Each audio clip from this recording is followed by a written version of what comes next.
L'édition 2024 du festival Visa pour l'image a ouvert ses portes hier à Perpignan. Il réunit chaque année depuis 25 ans ce qui se fait de mieux en matière de photojournalisme. Des reporters venus du monde entier qui immortalisent l'actualité. Et l'un d'eux est notre invité, Corentin Follen, photoreporter indépendant. Merci d'avoir accepté notre invitation. Alors vous présentez à ce festival votre travail sur Haïti, un pays que vous sillonnez depuis 14 ans à raison presque de 2 fois par an.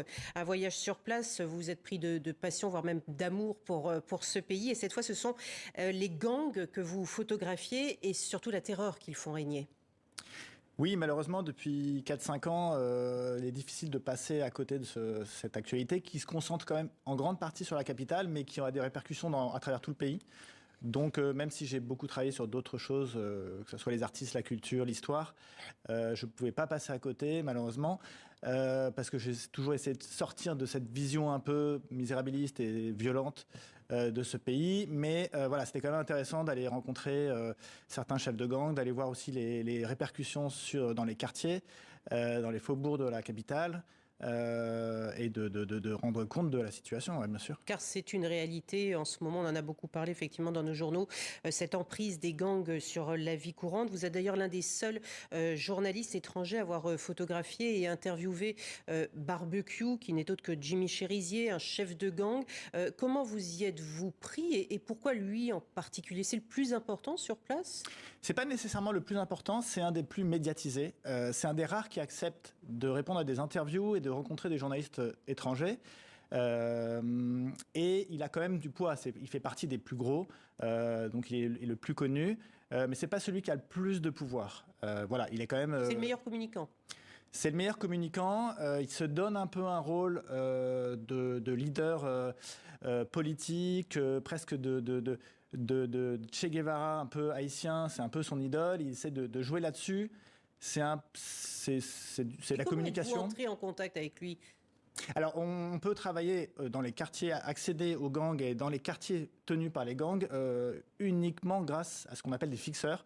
Ce sont souvent des journalistes haïtiens qui vivent sur place, qui connaissent bien le pays et qui ont des relations, des réseaux avec les gangs. Et là, c'était un fixeur qui s'appelle Yvon et également Mendel, on était avec deux, et qui connaissent bien et qui nous permet de discuter, d'avoir une autorisation d'accéder. Sinon, c'est je pense impossible. Et il se laisse prendre en photo facilement, du coup? Pas facilement. On a dû accéder avec Nicolas Delessal, qui est le journaliste de Paris Match avec qui on était au mois de mars. On est venu une première fois se présenter. On l'avait déjà vu l'année dernière, mais voilà, c'était une première tentative. C'était au moment où chaque nuit, avec son groupe armé, il tentait de prendre d'assaut le Palais National. Donc c'était pas du tout le meilleur moment. Il était entouré de ses hommes, on est resté 20 secondes pour se présenter et pour lui dire qu'on aimerait bien avoir une interview. Il nous a eu l'année d'après. Et on est retourné un peu, ouais. J'aimerais qu'on s'arrête sur une photo qui m'a particulièrement interpellée. C'est une photo que l'on va voir, j'espère, à l'image. Voilà. Alors, c'est presque une photo qui parle d'elle-même, mais moi, j'ai envie que vous nous la racontiez. Oui, alors c'est une tuerie qui a eu lieu donc c'est au mois de mars de cette année à Pétionville. Pétionville, c'est une ville qui est sur les hauteurs de la capitale Port-au-Prince, qui rayonne en fait dans la même. C'est les faubourgs. Maintenant la capitale s'est étendue et c'est un lieu où jusqu'à présent qui était assez peu pris par les gangs. Et là, c'est un chef de gang qui était un ancien policier comme Barbecue, qui est un ancien policier et qui essayait de s'installer en fait dans la zone. Et durant la nuit, il a tué 28 personnes. Au hasard, dans les rues, souvent des personnes qui dormaient à même le trottoir. Il y a assez peu de sans-abri qui vivent comme ça. Et des gamins qui jouaient, apparemment. Et là, c'était deux jeunes à une station-service qui jouent aux cartes. C'est assez terrible. On voit aussi, ce qu'on voit peut-être pas à l'écran, mais on voit des douilles un peu partout. Donc on voit la rapidité de l'attaque et la gratuité, en fait. C'est effectivement des personnes qui étaient pas armés et qui ne présentaient pas de danger pour les gangs. Voilà. Photo extrêmement forte. J'ai envie quand même d'aborder juste quelques secondes, parce qu'il nous en reste que quelques-unes.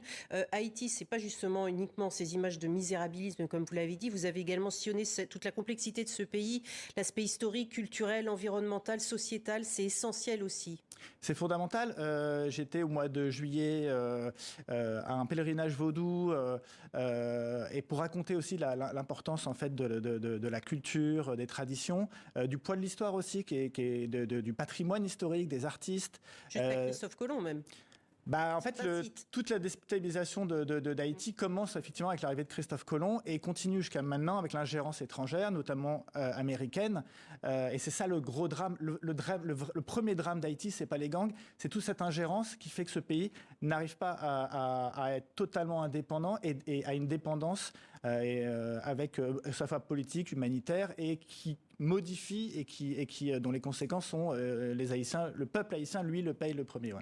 Tous les jours. Merci beaucoup Corentin Follet d'avoir attiré notre attention sur Haïti et bravo pour vos photos donc à voir au festival Visa pour l'image à Perpignan jusqu'au 15 septembre. Merci beaucoup.